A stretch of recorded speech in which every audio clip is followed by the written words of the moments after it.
شروع کرتی ہوں اللہ کے نام سے جو بڑا مہربان نہایت رحم کرنے والا ہے۔ حضرت عائشہ رضی اللہ تعالی عنہا سے مروی ہے کہ ایک دن حضرت محمد صلی اللہ علیہ وآلہ وسلم حضرت خدیجہ کا ذکر کر رہے تھے کہ میں نے کہا اے اللہ کے نبی، آپ اکثر اس بوڑھی بیوی کا ذکر کیوں کرتے رہتے ہیں؟ اللہ تعالیٰ نے اس سے بہتر بیوی سے آپ کو نوازا ہے۔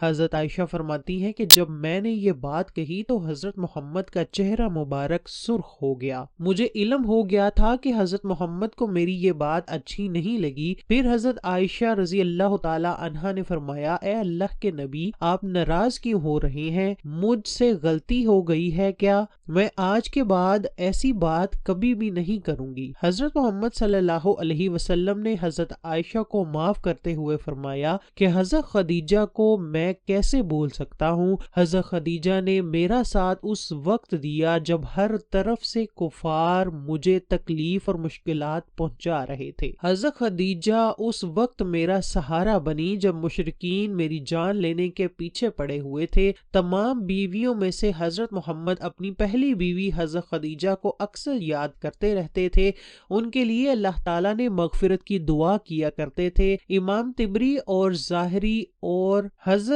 قتادہ بیان کرتے ہیں کہ حضرت خدیجہ نے اس وقت اسلام قبول کیا تھا جب کوئی بھی عورت مسلمان نہ ہوئی تھی۔ رسول اللہ نے فرمایا جنت میں داخل ہونے والے بہترین عورتیں یہ ہیں: خدیجہ بنت خویلد، فاطمہ بنت محمد، مریم بنت عمران اور آسیہ بنت مزاحم۔ حضرت ابراہیم کے علاوہ رسول اللہ کو اللہ پاک نے جتنی بھی اولاد عطا کی تھی وہ حضرت خدیجہ کے بطن سے ہی ہوئی تھی۔ حضرت خدیجہ رضی اللہ تعالی عنہا کے وصال کے بعد قریش کے لوگوں نے رسول اللہ پر بہت زیادہ ظلم کیے۔ امام قرطبی نے سورہ تحریم کی تفسیر اس طرح سے بیان کی ہے: حضرت خدیجہ کے وصال پانے کے بعد حضرت فاطمہ اکثر اداس رہا کرتی تھی۔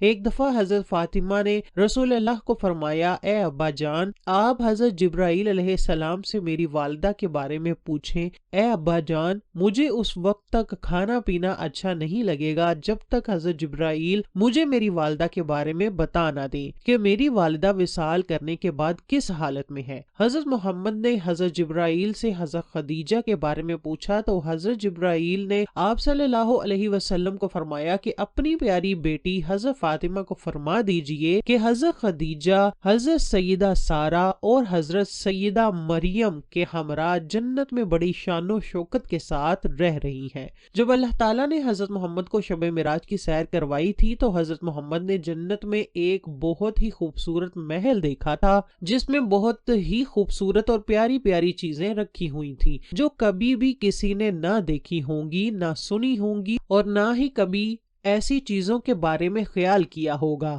یہ محل دیکھ کر حضرت محمد نے حضرت جبرائیل علیہ السلام سے دریافت کیا کہ یہ محل کس کے لیے بنایا گیا ہے تو حضرت جبرائیل علیہ السلام نے فرمایا اے اللہ کے نبی، یہ محل اللہ تعالیٰ نے حضرت خدیجہ کے لیے تیار کروایا ہے۔ حضرت جبرائیل کی یہ بات سن کر حضرت محمد نے فرمایا کہ میں اللہ تعالیٰ کا لاکھ لاکھ شکر ادا کرتا ہوں کہ اللہ تعالیٰ نے حضرت خدیجہ کو دنیا میں مال و دولت خرچ کرنے کے بدلے میں جنت میں اعلیٰ محل اور مقام عطا کیا ہے۔ اس بات میں کوئی شک نہیں ہے کہ حضرت خدیجہ کی زندگی عورتوں کے لیے بہترین نمونہ ہے۔ حضرت محمد نے فرمایا کہ تمہارے اتباع و اقتداء کرنے کے لیے 4 عورتیں ہی کافی ہیں: مریم بنت عمران، خدیجہ بنت خویلد، فاطمہ بنت محمد اور فرعون کی بیوی حضرت آسیہ۔ حضرت خدیجہ وہ پہلی عورت ہے جن کو اللہ تعالیٰ نے خود اسلام بھیجا تھا اور جنت میں اعلیٰ محل کی بشارت سے نوازا تھا۔ قرآن پاک میں سب سے پہلے